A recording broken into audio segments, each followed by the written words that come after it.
क्या आप जानते हैं कि माघ मास का महीना केवल स्नान और दान के लिए नहीं, बल्कि दरिद्रता को जड़ से मिटाने का सबसे बड़ा अवसर है। शास्त्रों में माघ मास को कल्याणकारी कहा गया है। माघ मास में सूर्य देव और भगवान विष्णु की संयुक्त रूप से कृपा मिलती है। जहाँ विष्णु होते हैं, वहाँ लक्ष्मी स्वयं ही चली आती हैं।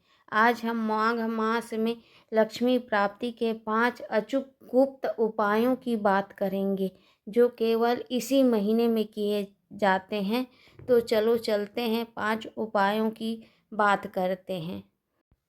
माघ मास की विशेष तिथियां लक्ष्मी प्राप्ति के लिए। माघ मास की इन तिथियों को आप नोट करके रख सकते हैं।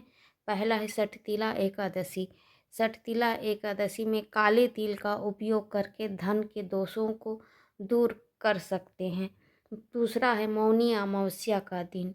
मौनी अमावस्या के दिन पितृदोष शांति और लक्ष्मी जी की कृपा प्राप्त होती है। माघ पूर्णिमा। माघ पूर्णिमा में पूरे महीने की साधना का फल प्राप्त करने का दिन होता है। फिर आता है गुप्त नवरात्रि। माघ शुक्ल पक्ष में गुप्त नवरात्रि होती है।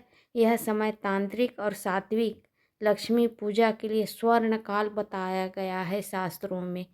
तो इन तिथियों को आप नोट करके रखें। अब लक्ष्मी जी की कृपा पाने के लिए 5 अचूक गुप्त उपायों की बात कर लेते हैं। तो पहला उपाय है माघ मास में जल में काले तिल डालकर स्नान करें। इसे अमृत स्नान का नाम भी दिया गया है। विष्णु पुराण में बताया गया है तिल की उत्पत्ति भगवान विष्णु के पसीने से मानी गई है। इसलिए तिल से स्नान करने भर से दुर्भाग्य को धोकर समृद्धि के द्वार खोलता है। दूसरा उपाय है माघ मास के प्रत्येक शुक्रवार को माँ लक्ष्मी के सामने कनकधारा स्तोत्र का पाठ करें। यदि संभव हो तो 108 कमलगट्टे की माला से ओम श्रीं ह्रीं श्रीं कमले कमलालय प्रसीद प्रसीद मंत्र का जाप भी कर सकते हैं। तीसरा उपाय है माघ मास में सूर्य उदय से पहले उठें और स्नान करें। सूर्य को तांबे के लोटे में लाल चंदन और गुड़ डालकर अर्घ्य दें। इसके तुरंत बाद ही श्री सूक्त का पाठ करें।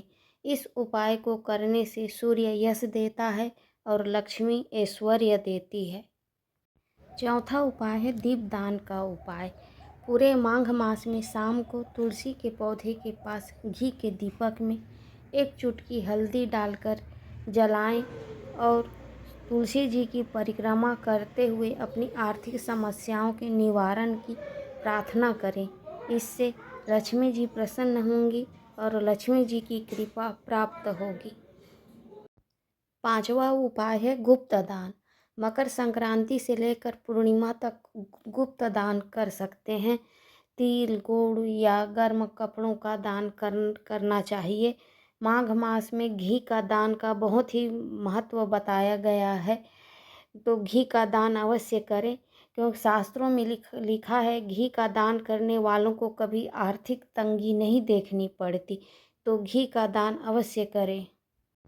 माघ मास को देव मास कहा गया है। तो इस मास में देर तक नहीं सोना चाहिए, इससे लक्ष्मी जी रूठ जाती हैं। घर में क्लेश या लड़ाई झगड़ा नहीं करना चाहिए, खासकर शाम के समय तो बिल्कुल भी ना करें। मांस मदिरा से परहेज करना चाहिए और सात्विक भोजन करना चाहिए। अब अंत में यही कहना चाहूँगी, माघ का महीना अनुशासन और श्रद्धा का है। यदि आप पूरे मन से इन 5 उपायों में से कोई एक भी उपाय करते हैं तो साल भर धन का आगमन बना रहेगा। मेरी ये जानकारी उपयोगी लगी हो तो कमेंट में जय माँ लक्ष्मी लिखें और बताएं कि आप इनमें से कौन सा उपाय शुरू करने वाले हैं। इस जानकारी को अपनों के साथ ज़रूर शेयर करें ताकि सबका कल्याण हो। मेरी वीडियो को अंत तक देखने के लिए दिल से धन्यवाद।